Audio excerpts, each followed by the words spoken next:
नमस्कार दोस्तों, मैं हूं गौरव। चलिए देखते हैं दिल्ली की आज की सभी ताज़ा और बड़ी खबरें। रोजाना दिल्ली की बड़ी खबरों के लिए चैनल को सब्सक्राइब जरूर करें और इस वीडियो को लाइक जरूर करें, क्योंकि आपके लिए वीडियो बनाने में काफ़ी मेहनत करनी पड़ती है।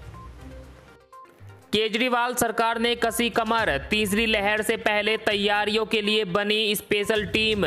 10,000 पैरा मेडिकल स्टाफ की होगी नियुक्ति। कोरोना महामारी की तीसरी लहर आने से पहले दिल्ली सरकार ने तैयारियां शुरू कर दी है। उपराज्यपाल अनिल बैजल के निर्देश पर 13 से भी ज़्यादा अधिकारियों की एक समिति का गठन किया गया है, जो कि अस्पतालों में बिस्तरों से लेकर दवा, ऑक्सीजन इत्यादि की व्यवस्थाओं पर ध्यान रखेगी। इसके अलावा राजधानी में 10,000 पैरामेडिकल और सिविल डिफेंस वॉलंटियर्स की नियुक्ति भी होगी, जिन्हें आपदा प्रबंधन का प्रशिक्षण देने के बाद किसी भी आपात स्थिति में अस्पताल या कोविड सेंटर पर तैनात किया जा सके। स्वास्थ्य विभाग के सचिव अमित सिंगला ने आदेश जारी करते हुए बताया कि कोविड नोडल अधिकारी IAS सत्य गोपाल की अध्यक्षता में 13 सदस्यों की एक समिति का गठन किया गया है, जिसमें स्वास्थ्य विभाग के महानिदेशक डॉक्टर नूतन मुर्जा भी शामिल है।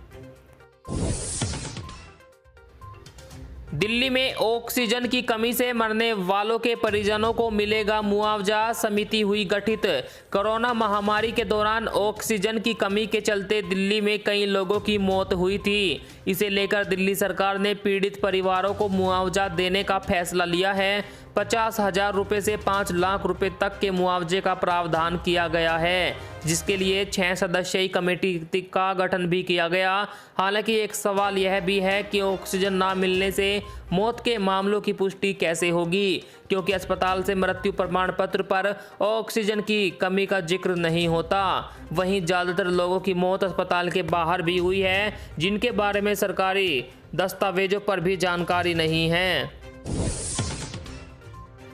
कोरोना से जंग जीतने के करीब पहुंची अपनी दिल्ली। 24 घंटे में मिले केवल 1,000 मरीज।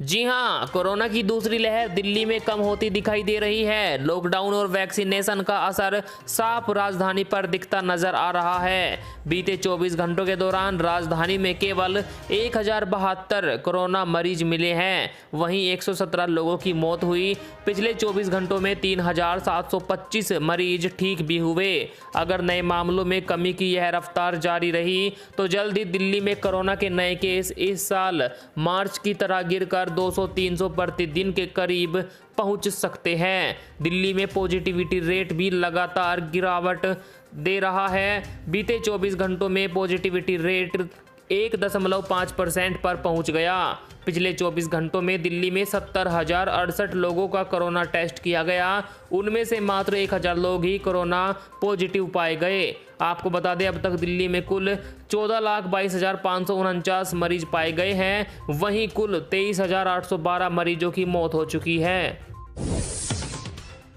दिल्ली में एक दिन में सबसे अधिक ब्लैक फंगस के 150 नए मरीज मिले। अब तक 700 से ज़्यादा नए मरीज हो चुके हैं। दिल्ली में आज ब्लैक फंगस बीमारी तेजी से पैर पसार रही है। दिल्ली सरकार के मुताबिक पिछले 24 घंटों में ब्लैक फंगस के 153 नए मरीज मिले हैं। राजधानी में अब तक कुल 773 मरीजों की पुष्टि हो चुकी है। केजरीवाल सरकार ने इस बीमारी को महामारी घोषित कर दिया है। सरकार ने सभी अस्पतालों को ब्लैक फंगस के मरीजों और संदिग्धों की जानकारी स्वास्थ्य विभाग को देने के लिए कहा है।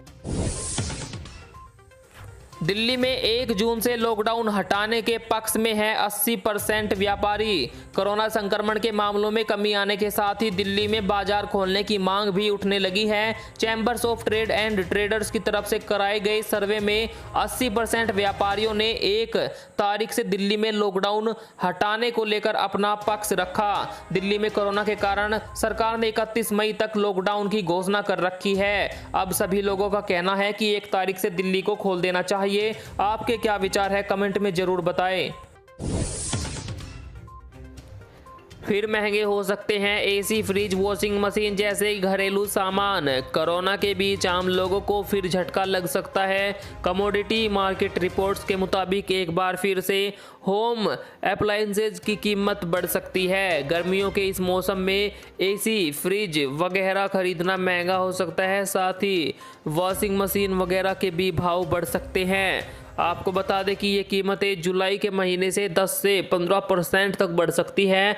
अगर आपको कोई घरेलू सामान लेना है तो अभी ले ले, जुलाई से ये महंगे मिलने लगेंगे। सीनियर सिटीजन और दिव्यांगों को घरों के पास ही लगाया जाएगा कोरोना का टीका। केंद्र सरकार ने वैक्सीनेशन के लिए नई गाइडलाइन जारी की है। नए नियमों में जो वृद्ध है और जो दिव्यांग है उन लोगों की सहूलियत को ध्यान में रखा गया है। कोविड वैक्सीनेशन के लिए बने एक्सपर्ट ग्रुप ने केंद्र को रिकमेंडेशन भेजी थी कि 60 से ऊपर आयु वाले बीमारी से परेशान और दिव्यांग लोगों को उन्हीं के घर के पास जाकर कोरोना की वैक्सीन लगाई जाए ताकि उन्हें दूर ना जाना पड़े। सरकार ने इस रिकमेंडेशन को मंजूर कर लिया है। अब जो बूढ़े हैं, जो दिव्यांग हैं, जो बीमार हैं, उनके घर पर ही जाकर उनको कोरोना का टीका लगाया जाएगा। भारत में जल्द आएगी 4 नई कोरोना वैक्सीन। देसी वैक्सीन का 50% हिस्सा खरीदेगी केंद्र सरकार। नीति आयोग के सदस्य डॉक्टर वीके पॉल ने आज कहा कि भारत में जल्द ही 4 नए कोरोना के टीके आने वाले हैं। उन्होंने यह कहा कि केंद्र सरकार हर दिन 1 करोड़ लोगों के टीकाकरण की तैयारी कर रही है। अब सरकार देश में उत्पादित 50% वैक्सीन को खुद खरीदेगी, जिन्हें राज्यों को फ्री में दिया जाएगा और इनका इस्तेमाल 45 साल से ज़्यादा की उम्र के लिए होगा। बाकी के बचे हुए 50% वैक्सीन को राज्य और प्राइवेट सेक्टर खरीद सकेंगे। विदेशी टीकों के आयात के लिए बड़ा कदम, अब भारत में ट्रायल अनिवार्य नहीं।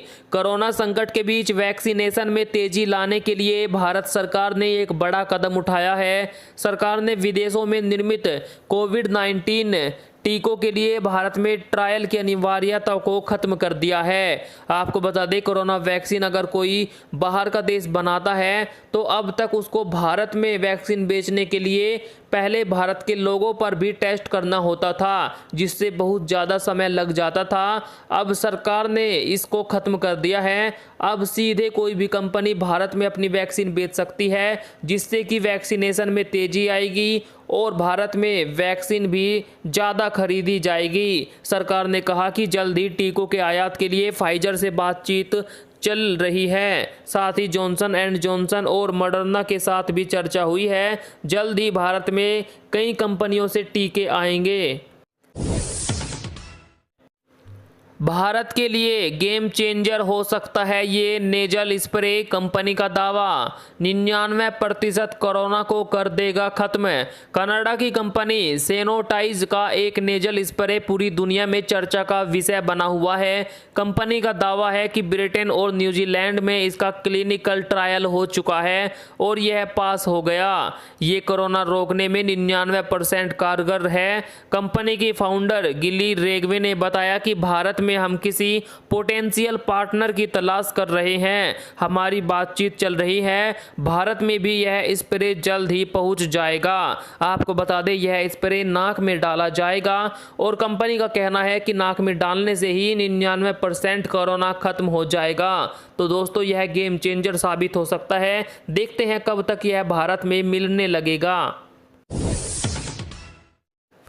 आधे घंटे की होगी 12वीं की परीक्षा, 1 जून को हो सकती है तारीख की घोषणा। केंद्रीय शिक्षा मंत्री रमेश पोखरियाल सीबीएसई 12वीं बोर्ड की परीक्षाओं की तारीख का ऐलान 1 जून को कर सकते हैं। रिपोर्ट्स के मुताबिक परीक्षा का समय 1.5 घंटे से घटाकर 30 मिनट किया जा सकता है, यानी कि छात्रों को आधे घंटे का ही पेपर देना होगा। एग्जाम में उनसे ऑब्जेक्टिव प्रश्न ही पूछे जाएंगे।